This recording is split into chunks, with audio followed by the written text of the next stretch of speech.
احنا النهارده في صباح جميل وصباح مشرق ان شاء الله علينا وعليكم كلكم، وجايين بقى نتكلم في موضوع مهم. طبعا بما اننا شباب فيهمنا الفئة الشبابية جدا، ولكن مش الفئة الشبابية وبس، احنا بيهمنا طبعا كل الفئات العمرية، ولكن دي الفئة اللي تعتبر اكتر نسبة موجودة من الكتلة البشرية بشكل عام. فلذلك طبعا احنا دي بنهتم بيها جدا. طبعا احنا موضوع حلقتنا اللي احنا هنتكلم فيه النهارده بيخص الشباب والكبار وكمان المستثمرين والاجانب والمغتربين وكل الفئات. ولكن احنا اللي احنا جايين نعمله النهارده بس جايين برضو بحكم ان احنا شباب، فاحنا الاقرب ليكم، فاحنا اكتر ناس نقدر نقول لكم ازاي نقدر نبدأ حياتنا العملية وبعد العلمية طبعا، وازاي نقدر نطور منها. ازاي بقى نقدر نعمل ده يا ساره؟ ازاي يا كريم؟ احنا طبعا الطبيعي جدا ان اي حد بيتخرج من كلية بيبدأ بقى عاوز يشوف شغل. بالظبط كده. طيب ايه بقى المتطلبات اللي احنا اصلا نقدر نكون مؤهلين ليها عشان نكون مناسبين للوظيفة او الشغل ده؟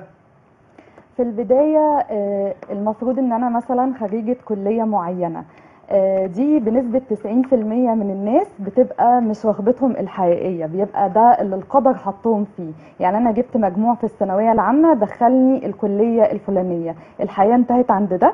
لا طبعا. انا بشوف انا بحب ايه واقدر ادي فيه، علشان المقولة طبعا اللي بتقول حب ما تعمل حتى تعمل ما تحب. فببتدي ان انا سهل ان انا اخد له كورسات اطور من نفسي فيه واشتغل فيه كمان، ولا ايه صار؟ صح يا شيماء جدا. يعني انا المفروض اجرب اكتر من مجال، اشتغل على اكتر من حاجة واشتغل في اكتر من طريق عشان في الاخر اوصل ليا انا للحاجة اللي انا عايزاها.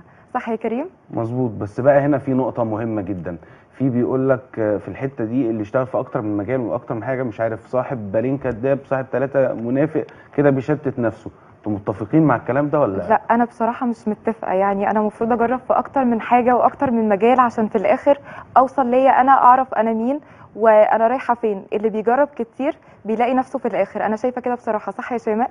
والله انا رايي ان الحياه بتختلف من شاب لشابه. يعني الشاب بيبقى عاوز ان هو يبدا حياته، في حين ان بيبقى مطلوب منه ان هو يكون مستقبله ويجيب شقه، يبقى بيشتغل شغل كويس وبيقبض كويس، بحكم ان هو بيبقى ولي الامر اللي بيصرف على الاسره، فما يقدرش ان هو يجرب نفسه في اكتر من حاجه. واضح ان احنا محتارين جدا، وواضح ان احنا محتاجين مختص يتكلم معانا في الموضوع ده. وطبعا احنا مش مقصرين وعاملين كل الاحتياطات، وكل اللي تطلبوه هتلاقوه معانا في قعدة جدعان. وعلشان كده بعد الفاصل هيكون معانا فعلا ضيف عزيز جدا